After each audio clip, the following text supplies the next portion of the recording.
The trucking show must go on. Okay, guys, I want to talk something really important here.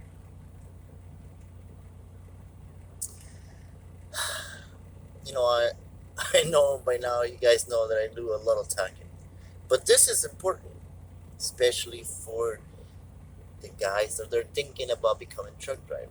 Guys, girls, you guys thinking about becoming a truck driver. This is the dark side of truck driving. Okay, it's not all like I said, peaches and greens. So I'm just gonna throw out there my experience. Okay, and school was great, even though they don't teach you nothing. All right, but it was nice. You're not gonna learn a lot. All right, and especially in that short period of time. So keep that in mind. Keep that in mind. Do not just rely on what you're gonna learn in school, please. So you need to be a skill driver. You gotta have some good common sense skills behind the wheel before you even try to be a truck driver. Okay, so right now what they're doing is trying to recruit teenagers. Okay, so how much experience you teenagers have behind the wheel? Not a lot. So that don't mean you're not a good driver. That doesn't mean you're a bad driver by any means. I'm not saying that, but how much experience do you have behind the wheel when you're 18? You know, I know I didn't. So that's a scary thing. All right. So not all of them are cut up, especially behind this big wheel. This is a big wheel, guys. It's big, meaning it takes a lot of responsibility, a lot of courage. So the dark side of truck driving. Maybe I should have done this for Halloween. My experience. Here we go. After school, Covenant Transport, like I said in the past videos. Let me talk about what happened once we went through the orientation there, and I got assigned a instructor to go out for, I believe it was 270 hours, something like that, on the road. Anyways, it wasn't. We were there. We were for 4 weeks.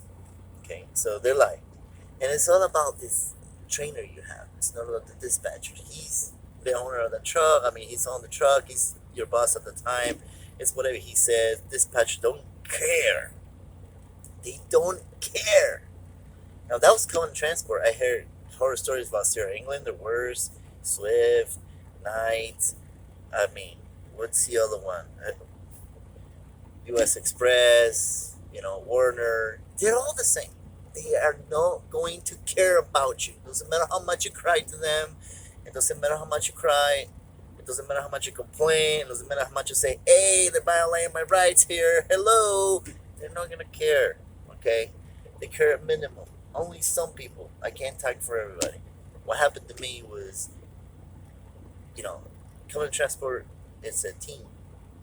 You do teams. So I got a teammate assigned, which I picked him. He agreed. We agreed.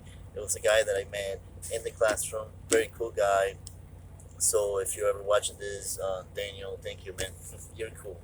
All right, and he will let you. He will vouch for me. He was there as witness to what happened to us in that truck with the trainer. The trainer never taught us anything. Garbage. He was always in the sleeper, sleeping, texting, talking on the phone. All right. He will sit here in the chair, in the passenger chair, and complain. And he was rude. I mean, there was an instant when he took the big Quadca machine. We have this big Quadca machines. Now you're probably gonna have a bunch of tablets and things. But this thing was a clunker. Okay, it was heavy. It's like a brick. He took it and freaking threw it at me because I was driving where he was sleeping. He wake up and he didn't want to go that way. But the machine tells you where to go because that's what the company wants you to go. He just wanted to go a separate way because that's where he wanted to go, and he was cheating the system to be able to do it. When I wake up to drive, he's sleeping, and I just went through what the machine was saying, the GPS, and that was actually the address where I needed to go. When he woke up, he was mad because I didn't cheat on the machine like he wanted me to. said, I'm not gonna do that. I'm not gonna get in trouble, And he took it and threw it at me. Hit me. He freaking hit me. Alright? So yeah, I confronted him, you know, and anyways, we fixed it up, man to man, whatever, But I was over it, you know what I mean? He made us drive. I couldn't stop to take a piss, guy. I couldn't stop to actually take a piss. Use the restroom. Do number two. I couldn't do it. I couldn't. He would not allow me to stop the truck. And the way he would threaten us was he had guns in the truck. And he said, I can kill you anytime. Nobody would know. We're in the middle of nowhere. So, shit, I don't have nothing to defend myself. You know what I mean? And he will tell us, he will fire us because he had pulled with the dispatchers. And basically, you're at his mercy because it's what he says. And he's got this little piece of paper that he's supposed to be signing for you to say how well you did. And if you didn't qualify by his standards, and by the company standards, which was transport, you don't get the job. You get to go home. They don't pay you for your ticket home neither. You're on your own in Chattanooga, Tennessee, when I lived in Montana with no money. So it's a lot of pressure. So I was barely eating because I had no money. I was broke. When I got into the industry, I was really broke. And I had no money, and, I had to pay the bills home. I had to send a little bit of money that I was making, which I was making crap. And I had to split this with my co-driver. So by now you guys know that there was 3 of us in the truck. Three people, 2 bed. 3 people, 2 bed. So when he drive, I have to sleep in the bed, and when I drive, he sleep in the bed. So we both had to sleep in the same bed. All right. So separate, but while the trainer had a nice bed, we slept all up there in the top bunk with no straps while the truck was moving, which is totally unsafe and illegal. But there's nothing we can do about it. We talk to dispatch and they say, I'm sorry, but there's nothing we can do about that. You're gonna have to suck it up. That's what the guys say. Just suck it up, buttercup, and keep going, keep going, keep going. It's almost done. Do a good job so you get the job, so you get this position. Okay, so they were making, I think we were making like $300 a week, something like that. They said it was gonna be 500. It was never that. It was $300. They deduct this stuff out of us, even though we were training. Okay, so it wasn't enough for me to pay all the bills. I mean, so whatever I ate, nothing. Potato chips, a little bit of food here and there. Sometimes the trainer felt bad and he bought us food with his points, with the reward cards. Like I told you guys, when you filled up, you got reward cards and you get points and you can buy things at the fuel station. He'll buy us hot dogs and things like that. I mean, I think there was this one time he got us dinner. He felt bad. He had a conscience. We find out he had a conscience.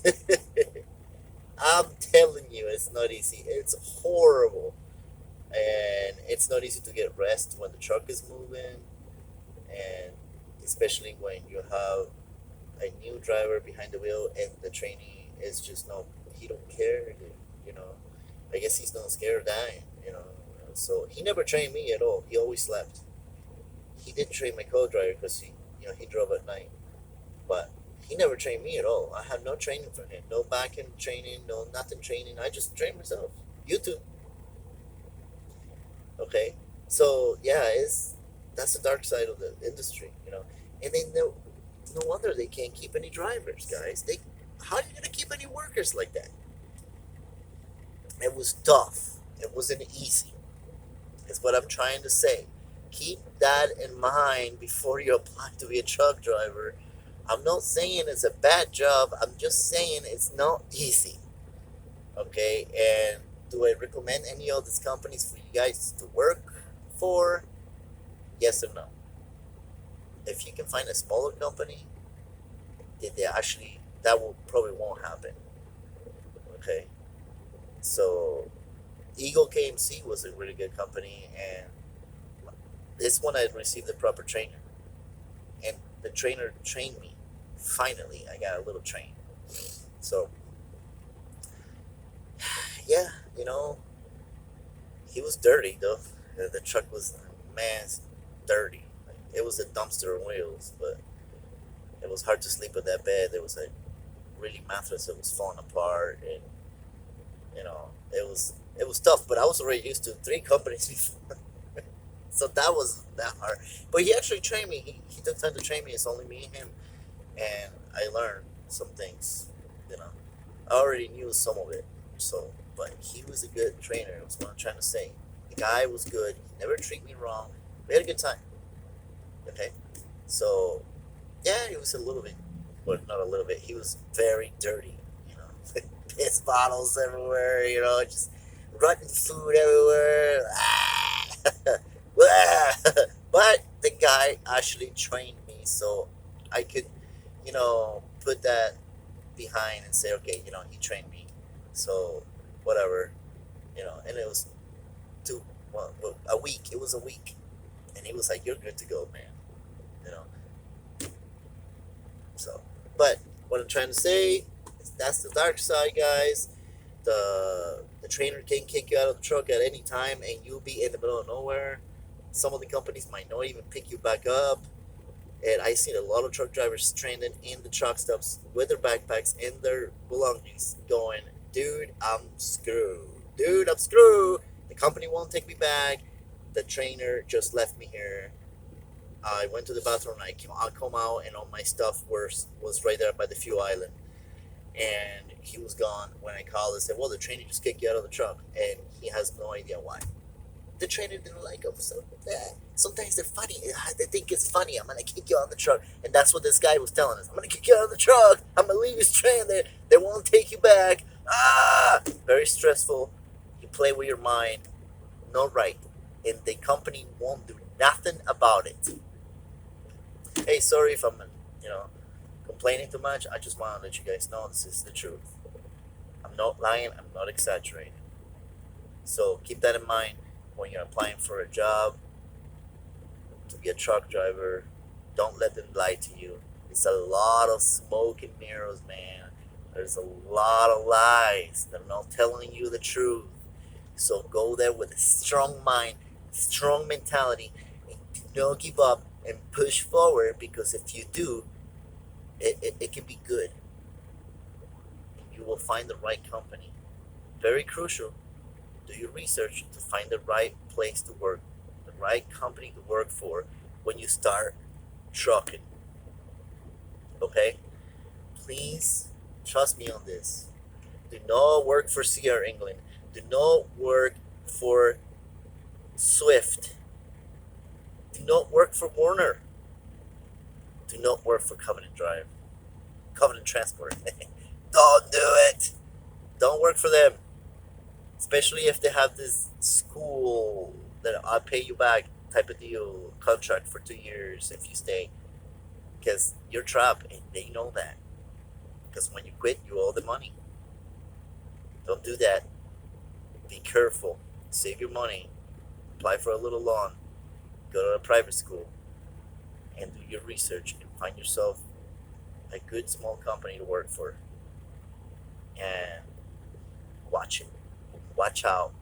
And talk loud. All right? Let people hear you.